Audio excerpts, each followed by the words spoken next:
Hace poco se conmemoraron 10 años de la muerte del general Augusto Pinochet. Y hay un episodio, hay un momento en sus últimos años, en sus años finales, que es cuando él está preso en Londres. Fueron, ¿cuánto me dijiste, Matías? 503 días, si no me equivoco. Ya, 500 y tantos días que estuvo el general allá, y que representó en ese momento un dilema y un episodio muy duro para el gobierno chileno y sobre todo para la Cancillería. Hoy vamos a conversar con un hombre que fue testigo y actor de esos momentos. Me refiero al embajador Paulo Cabrera. Paulo es un hombre de larga experiencia diplomática, es un hombre que con posterioridad a su misión en Londres, en los días en que Pinochet estaba preso, se hizo cargo de la Academia Diplomática de Chile, que es la instancia donde se forman los diplomáticos. De suerte que es un agrado tenerte aquí, Paulo, no solamente porque seas amigo mío, sino porque además eres un gran conversador y además un hombre que tiene antecedentes de primera mano sobre este episodio de Pinochet. Bienvenido al programa, Pablo. Me acompaña Matías del Río. ¿Cómo estás? Bueno, me encanta estar con ustedes, Héctor, Matías. Muchas gracias por invitarme y creo que poder hablar de tantas cosas siempre es ilustrativo para los auditores, para las nuevas generaciones, para los que no vivieron el tema. Pablo, para el área chica, tú llegaste, a ti te envía el gobierno de Eduardo Frei porque estaba Mario Artaza. Estaba Mario Artaza de embajador, yo era subsecretario de Marina en el Ministerio de Defensa. Es decir, tú vas con la fue misión. otra experiencia. Tú vas con la misión de desenredar el entuerto de Pinochet en Londres. Voy con la misión de gestionar su salida antes del término del mandato del presidente Frei. Y yo ¿Quién quería más eso, Frei o vos? Todos. No, porque Lagos lo que no quería era entrar a su gobierno. Bueno, hubiera sido difícil, ¿no? Yo creo que esa era una situación importante.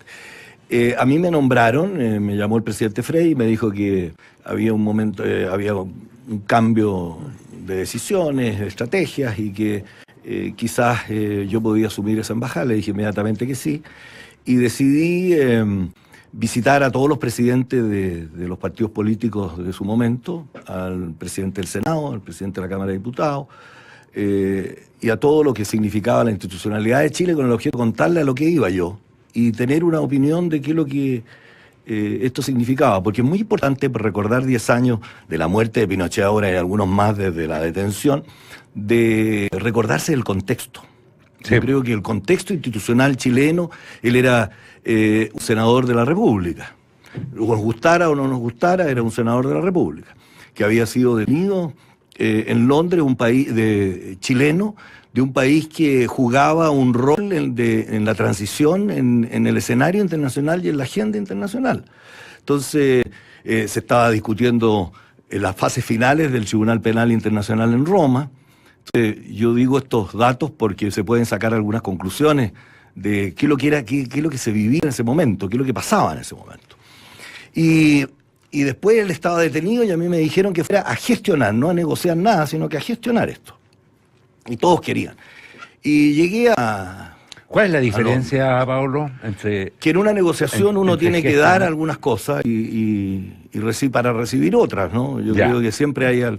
Pero en una negociación uno va con una idea clara de qué es lo que le corresponde y qué es lo que tiene que hacer. No hay que negociar nada. ¿Qué te tocó negociar y con quién en Londres? Yo no negocié. ¿La liberación de Pinochet? Bueno, yo tuve bastantes interlocutores en Chile y en Inglaterra. Bueno, en Inglaterra el principal interlocutor era el Foreign Office, por supuesto. Obviamente.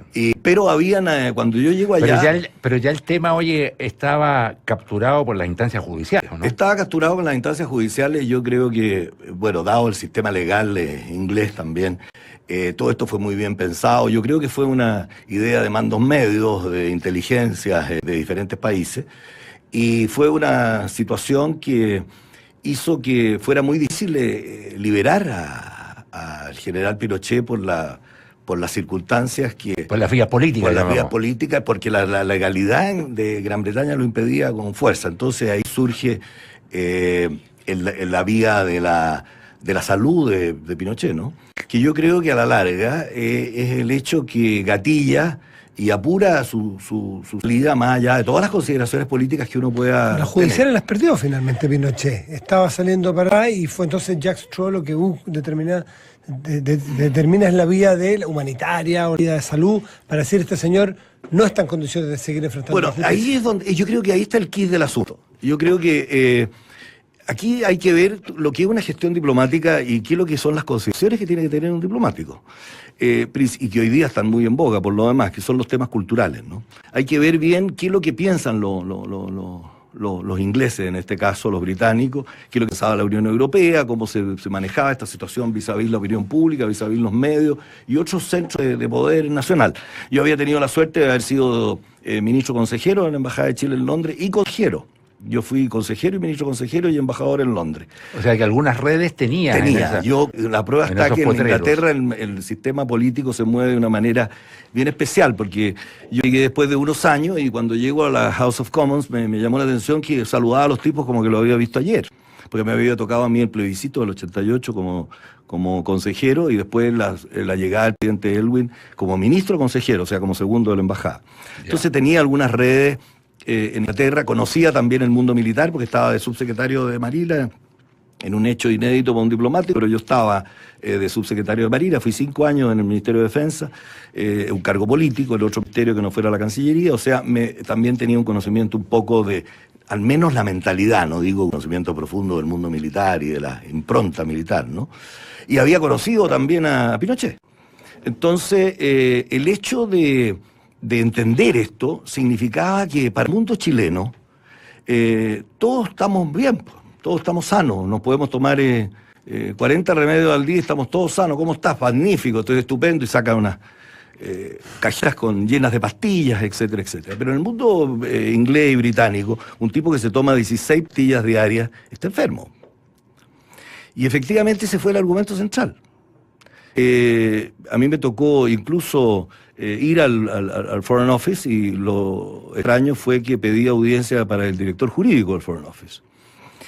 Y me hicieron 200 preguntas por qué yo iba a ver al director jurídico esta vez y no a las autoridades de la Dirección de América. Yo era mi contraparte. Claro. Y yo quería ir a ver al director jurídico porque también habían algunas otras instancias que se estaban llevando fuera del mundo de la diplomacia, que era uno de los gabinetes, del gabinete presidencial, había una persona que andaba gestando este tipo de situaciones con el gabinete de Tony Blair en esa época, con el jefe de gabinete de Tony Blair. Y me lo topé en la calle un día. No obstante que yo sabía, obviamente, pero me lo topé en la calle y me llamó la atención que no me hubiera llamado. Y lo vi en la calle cuando estaba esto. Entonces yo, sin consultar a nadie, pero con la anuencia, obviamente, del ministro que me apoyó, que era Juan Gabriel Valdés, yo decidí ir al Foreign Office a contar que habían llegado una carta en el gabinete de Tony Blair con el objeto de expresar cuál era lo que nosotros aspirábamos a que sucediera con este caso. Y esto revolucionó aquí en Chile, inmediatamente. Saltaron que había... Y les comenté que la única manera de solucionar este problema era a través de los canales regulares en Gran Bretaña y a través diciendo las cosas como eran. Entonces fui a la dirección jurídica y le hice 2 planteamientos. Uno, sobre la enfermedad de Pinochet. General. En el caso que tenía una receta, había visto médicos, yo había participado en la elección de los médicos, etcétera, junto con el mundo de allá. Y obviamente que podía decir que él estaba enfermo en esas circunstancias. Quizás podía caminar, podía hablar, pero tenía una depresión profunda. Pero también hay que verlo en el contexto, que después cambian las situaciones, sí. Y obviamente que ahí se mueve la adrenalina de otra manera. Bueno, y la segunda cosa, que además que estaba enfermo, dije que cuál iban a ser, en el caso que él muriera allá, cuáles eran el tratamiento que se le iba a dar, porque Gran Bretaña ha tenido relaciones diplomáticas con Chile durante el régimen de Pinochet. Claro. Había tenido embajador acá. Y Chile le había recibido cartas credenciales a nuestro embajador allá, firmadas por Pinochet. Tenía contratos con... Entonces, eso fue una revolución. Oye, Pablo, yo me imagino por usar expresiones bien poco diplomáticas, yo me imagino que en la gestión, en el encargo que tú cumpliste, tuviste que dar cabezazos con muchas reparticiones chilenas, y no solamente reparticiones, sino con grupos chilenos, porque estaba el grupo de los amigos del general, estaba el ejército, estaba la parte política del gobierno del presidente Frei, bueno, ya estaba la Cancillería, ¿no es cierto? Entonces todo eso, no siempre esos bueyes araban en la misma dirección, me imagino. Sí, ese es uno de los problemas que quizás podría yo recordar es los momentos más ingratos y los que fueron más que los gratos, obviamente. Pero desde la perspectiva del profesionalismo con que asumí esta tarea y el sentido de Estado, como me lo pidieron, obviamente que conversé con todos y discutí con todos y los recibí a todos. Ya, y quedaste en relativamente en buenas relaciones también con todos. Bueno, yo quedé en paz, que a mí nunca me han hecho una funa, ninguna cosa de esa naturaleza. He tenido contactos posteriores y de siempre con mucha gente, porque se vio que fue una tarea profesional, transparente y una tarea de Estado que cumplió el objetivo que la institucionalidad y el Estado de Chile quería: traer de vuelta al general Pinochet y juzgarlo en lo posible acá en Chile. Claro. E incluso a mí... Eso se dio, eso se pudo dar. Y antes de salir, incluso a mí me manifestaron preocupación desde Londres, y que yo transmití, obviamente, sobre la llegada del general Pinochet. Porque obviamente que la enfermedad... ¿Se sintieron burlados? ¿A eso te refieres? Yo creo que ellos suponían algo así. Yo creo que era de esperar aquí, por eso podría haber llegado en otras circunstancias, podría haber llegado de noche, podría haber llegado a otra parte. En camilla, ambulancia. Bueno, muchas cosas de esas. Obviamente que aquí no hay una improvisación de los ingleses ni de la embajada a mi cargo. Obviamente que hubo esa preocupación y se transmitieron esas preocupaciones. Lo que pasa es que la gente manifiesta sus enfermedades de diferente manera y las adrenalinas funcionan de cualquier manera. ¿Tú estuviste en Londres con el entorno de Pinochet allá y con Pinochet tuviste posibilidad? Yo fui la única persona de gobierno, podríamos decir, que lo visité varias veces. Obviamente por el objeto de ir midiendo y que fuera lo más transparente posible y lo más justificadamente posible lo que estábamos... Incluso hubo que convencer a los abogados chilenos de Pinochet que el tema de la enfermedad era una cosa... ¿A ti te parecía cuando estabas, varias veces que dijiste que estuviste con él, una persona que mostró alguna incoherencia en su manera de pensar, actuar o expresarse? Sí, yo creo que estaba en una profunda depresión. El cuadro donde vivía, la casa por fuera era bonita, pero por dentro vivía en condiciones bien depresión con personal armado. Claro. El comedor de la casa era una central de inteligencia, obviamente, con cámaras de televisión. Parece que había mucha bulla mucha bulla de ese tipo. Y obviamente que aquí sin hacer un juicio de valor sobre nada, porque así fue mi gestión y así la voy a seguir entendiendo, con mucha transparencia, yo creo que él estaba enfermo, pues tenía lagunas mentales, confundía momentos históricos, confundía momentos. A mí me trataba muchas veces de diferente manera. Que algunos me podrán decir puede ser un juego, puede ser una manera así, pero tú no puedes estar jugando permanentemente. Claro. Es como en diplomacia no puedes estar con los argumentos del día lunes permanentemente. Oye, Paulo, una pregunta bien cándida, casi como de diario mural. De las destinaciones diplomáticas que tuviste, ¿cuál es la que más rescata? ¿O cuáles? Mira, hay dos tipos de destinaciones diplomáticas que yo tuve. Son las que fue de tercer secretario hasta ministro consejero y las de embajador. Que no es lo mismo porque uno, el embajador es jefe del Estado Mayor, ¿no? Claro. Y el otro era el soldado, el oficial, sí. Después fuiste el oficial. Y eso es lo que a veces no se entiende en lo que es una diplomacia de una persona que ha iniciado en el escalón más abajo, ¿no? Una diplomacia de la carrera, no de carrera, sino que de la carrera, y diplomacia de la política, no de los políticos. Entonces, yo creo que rescatar eso sin desmerecer a los otros es difícil, pero yo creo que donde uno puede haber percibido con mayor intensidad que lo que es ser diplomático fue mi embajada en Rusia. A mí me tocó llegar a Rusia en la misma, coetáneamente con la primera administración del presidente Putin.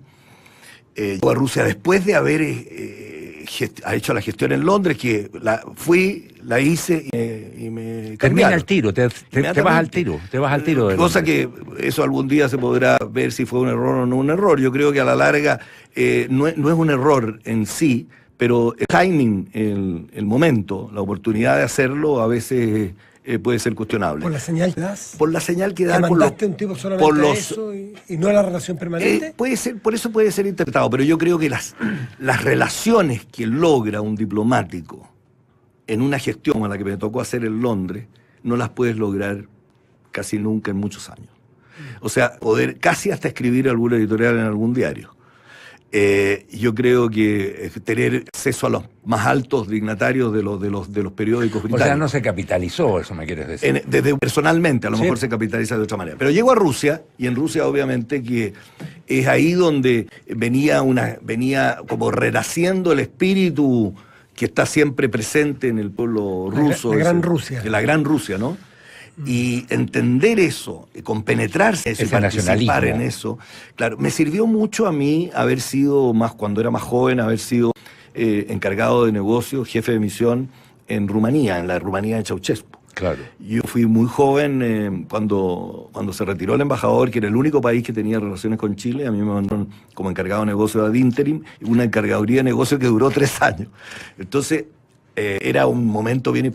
Todo lo que yo aprendí ahí, en materia de comportamientos, de metodologías, de aproximaciones al mundo detrás de la cortina de ese tiempo, me sirvió mucho para vivir en ese mundo sin muro, digámoslo así. Viví con muro, detrás del muro con muro y detrás del muro sin muro, y digo detrás del muro sin muro un poco de simbología, porque se estaba acercando, estaba como cambiando, pero había habido una revolución con la misma gente.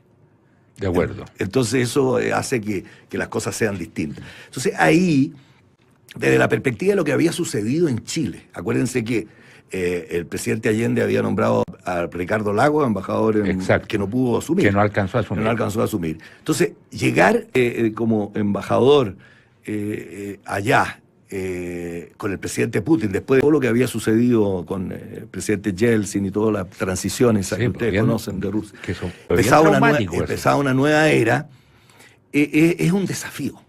Y tengo que reconocer que un desafío que me costó menos por el hecho de haber vivido en Rumanía antes y por el hecho de haber estado en Londres como embajador, más allá de todos mis otros cargos diplomáticos y haber sido subsecretario, todo lo que quiera.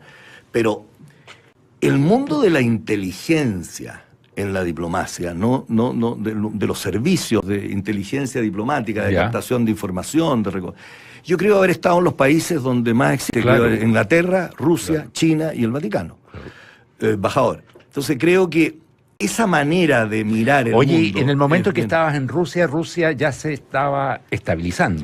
O la situación económica, ponte tú... Absolutamente, estaban naciendo los nuevos burócratas, los nuevos rusos. Claro. Ya. La nueva casta de ricos. La nueva casta de ricos. Pero los niveles de vida de la población habían decaído mucho. Sí, mira, habían decaído mucho. Lo que pasa es que Rusia es un país bien difícil de entender, pero cuando estaba allá me empecé a dar cuenta cómo era la reestructuración de cosas tan básicas como esta.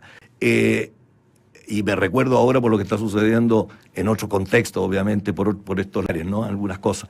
Por ejemplo, el presidente Putin, a poco andar, impulsó una reforma de quitarle el poder a los gobernadores regionales. Porque la Federación Rusa eran pequeños estados dentro del gran estado, feudos, y con distintas nacionalidades. Claro.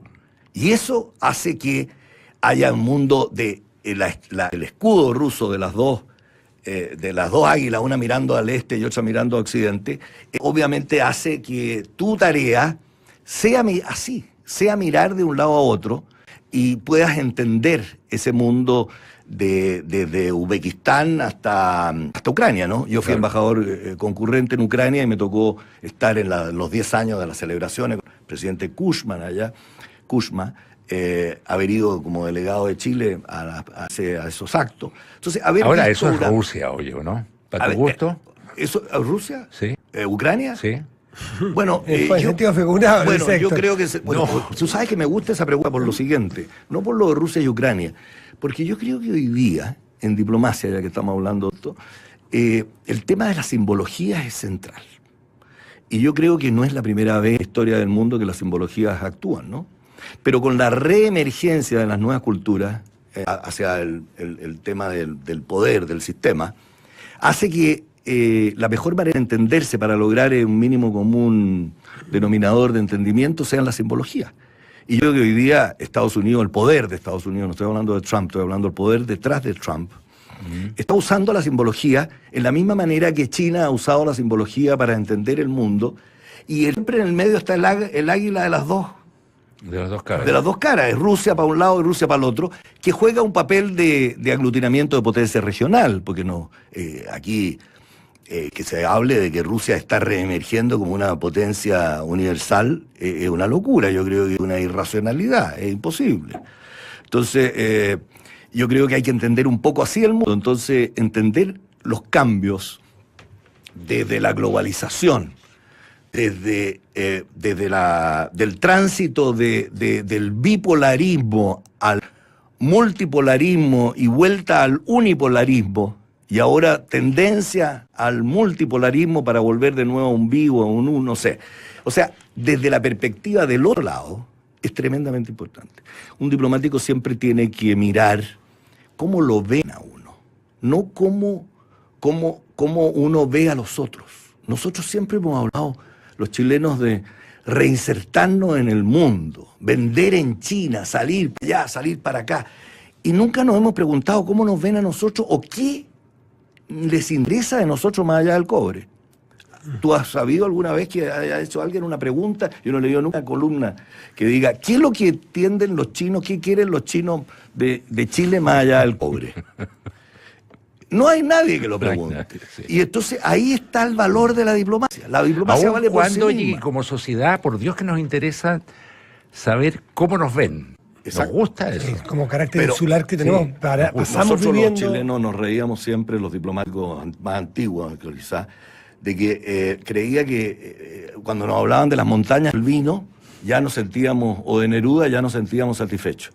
Y hoy día ya queremos que nos reconozcan que somos los tigres, que somos esto, que tenemos esto, que tenemos el otro. Pablo, ¿cómo tú, mientras tú hablas que te tocó insertarte en Rumanía, después te tocó insertarte en Rusia, sobre todo que la manera... Y después en el Vaticano. Y China. Sobre todo las barreras no solo culturales, idiomáticas, porque me imagino que un embajador que llega a Buenos Aires tiene que mandarse horas de lectura de diarios, radios, televisión, ir a los cafés, entender qué está pasando, las pulsiones de la calle, para poder empezar a entender el subcódigo. ¿Cómo se logra eso, el subcódigo en un país como Rusia o China? En poco tiempo, claro, después de 15 años probablemente. Mira, sí, pero... Yo creo que hoy día, para contestarte esa pregunta que me parece muy interesante, tiene que ver con este tema tan manido y tan usado, que lo usan para todo hoy día, que es el tema de la innovación. ¿Cómo se innova para poder ser alguien, no? O en la economía de la atención. Claro. ¿Cómo te distingue? Hoy día, ¿cómo te distingue? Hoy día hay un concepto que no es nuevo, pero el de la economía de la atención, de que si tú no apareces en los medios, no eres nadie, ¿no? Entonces, es re complicado esto. Entonces, dicho esto, el tema de la innovación es aprovechar tu experiencia, primero que todo, tu mirada, qué es lo que conoces. Yo creo que la historia como nunca ha tenido importancia hoy día para poder entender al otro, ¿no? Acuérdate que la cabeza es un mundo y la boca es la medida. Ese es un dicho antiguo, ¿no? Entonces, yo creo que eso es tremendamente importante, estudiar al otro. Es un poco el finteo, ¿no? Entonces, yo creo que el mundo hoy día, perdona para contestártelo así, ¿por qué te lo digo innovación? El mundo hoy día se digitalizó. Entonces, tú tienes que usar todas tus capacidades y herramientas para poder conocer lo que está pasando al otro lado. Antes era un poquito más fácil porque el diplomático cumplía un rol intermediario. ¿Y cuánto afecta la diferencia entre un diplomático de carrera y uno político, que es una vieja pugna, yo sé, en el mundo diplomático?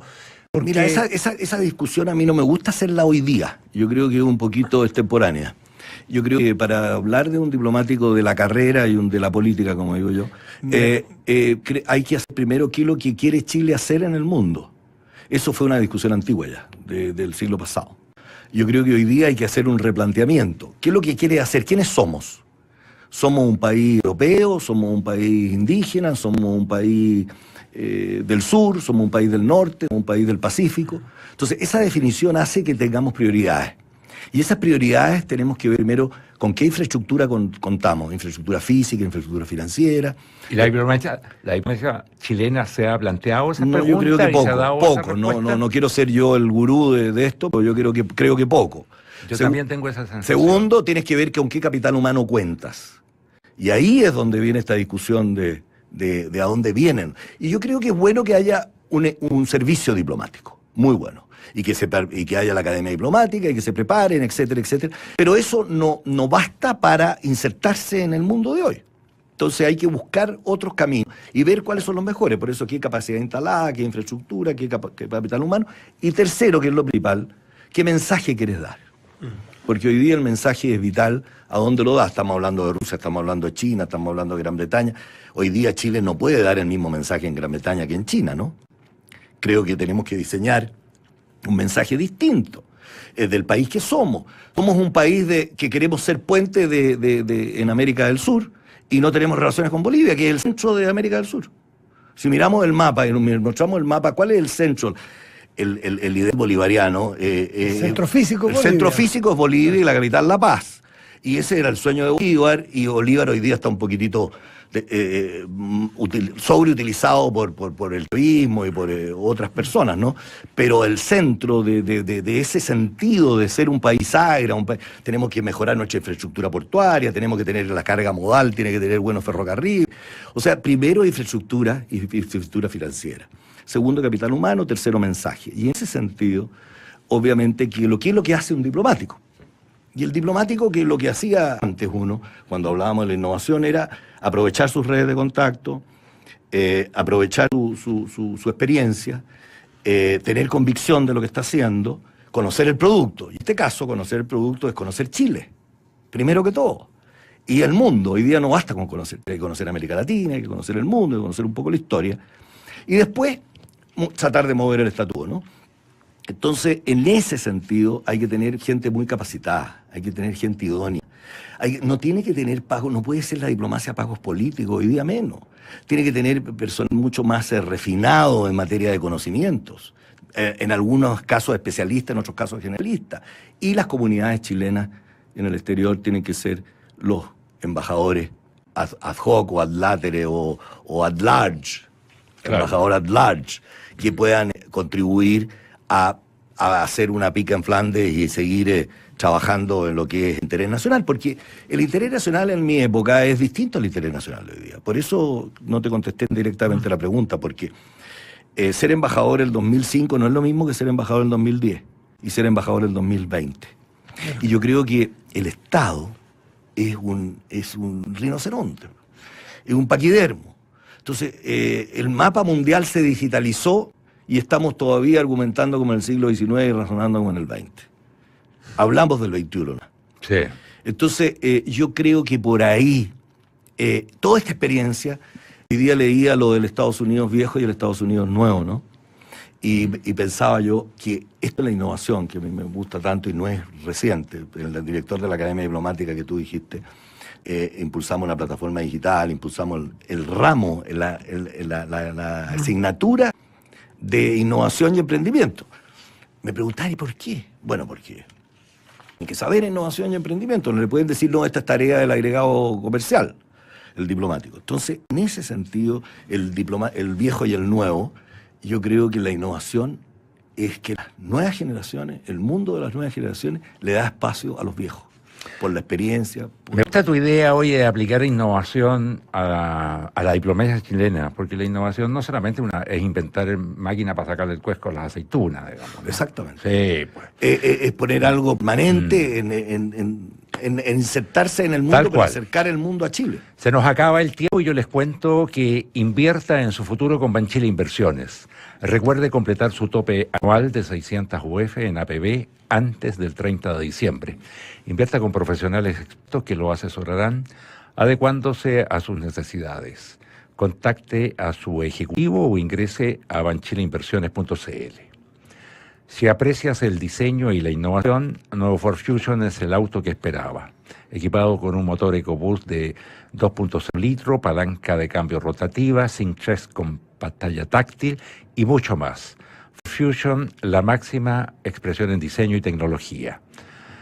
Prueba este modelo en el concesionario más cercano, Ford Go Further. ¿Saben cómo se dice aire puro en inglés, alemán, francés, portugués, italiano? Se dice de un mismo modo, se dice Airlife, aire puro, que con su tecnología única entrega aire limpio, eliminando hongos, virus, bacterias y malos olores sin necesidad de químicos. Airlife, aire puro. Digamos las cosas por su nombre. Si estás en edad de pensionarte, Confuturo tiene un plan de renta vitalicia adecuado para ti.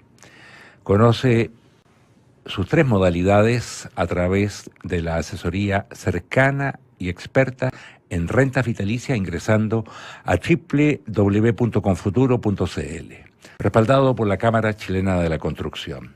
No se vaya de la sintonía de Duna, porque a continuación viene información privilegiada al cierre y enseguida edición limitada de Duna Folk con Cristian Araya. Tenemos que agradecer la participación del embajador Paulo Cabrera en esta edición del programa. Muchas gracias, Paulo, por haber venido. Pablo.